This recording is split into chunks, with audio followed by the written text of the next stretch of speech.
ಸ್ತ್ರೀಯರು ದುಃಖದಲ್ಲಿ ಇರಬಾರದು. ಹೌದಲ್ಲಮ್ಮ? ಹೌದು. ಎಲ್ಲರೂ ದುಃಖದಲ್ಲಿ ಇದ್ದಾರಾ ಅಂತ್ಯ ಇಲ್ಲ ಅಂತ್ಯ? ಇದ್ದಾರೆ ಗುರುಜಿ, ದುಃಖದಲ್ಲೇ ಇದ್ದಾರೆ. ಹೌದು.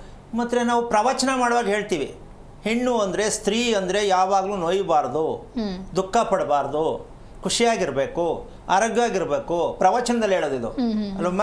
ಪುಸ್ತಕದಲ್ಲೂ ಬರಿತೀವಿ ಸ್ತ್ರೀ ಅಂದರೆ ಹೇಗಿರಬೇಕು ಅಷ್ಟೇ. ಪುಸ್ತಕದಲ್ಲೇ ಅಷ್ಟೇ ಇದೆ, ಹೇಳೋರ ಹತ್ರ ಮಾತ್ರ ಇದೆ. ಹೆಣ್ಣು ಮಾತ್ರ ಅನುಭವಿಸೋದು ಬಿಟ್ಟೇ ಇಲ್ಲ. ಏನಿದು ಕಾರಣ ಏನು? ಹಾಗಾದರೆ ಇದಕ್ಕೆ ಕಾರಣ ಬೇಕು ಅಂತ ಬೇಡ ಅಂತ ಬೇಕು ಗುರುಜಿ ಅಲ್ವಾ?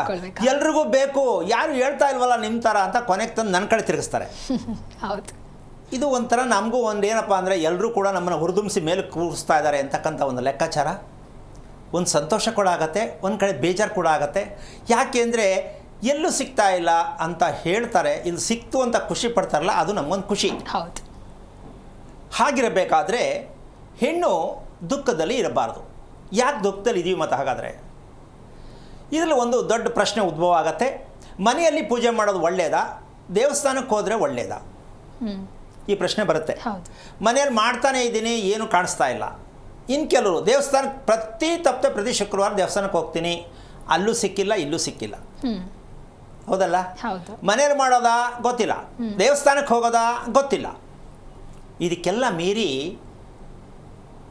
ದುಃಖ ಯಾರಿಗಿಲ್ವೋ ಅವ್ರಿಗೆ ಹೆಸರಿದೆ ಒಂದು. ಯಾವ ಹೆಣ್ಣಿಗೆ ದುಃಖ ಇಲ್ವೋ, ಬೇಜಾರು ಇಲ್ವೋ, ಕೋಪ ಇಲ್ವೋ, ಆ ಹೆಣ್ಣಿಗೆ ಒಂದು ಹೆಸರಿದೆ, ಉತ್ತಮ ಗೃಹಿಣಿ. ದಯವಿಟ್ಟು ಹೆಂಗಸರು ಯಾರು ಬೇಜಾರು ಮಾಡ್ಕೋಬೇಡಿ, ಹಂಗ ನಾವೆಲ್ಲ ಉತ್ತಮ ಗೃಹಿಣಿ ಅಲ್ವಾ ಅಂತ.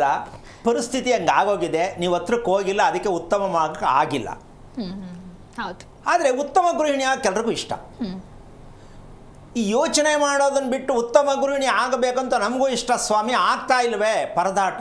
ಯಾವುದಿರ್ಬೋದು ಪರದಾಟ ಅಂದರೆ ಸಂತಾನದ ಚಿಂತೆ.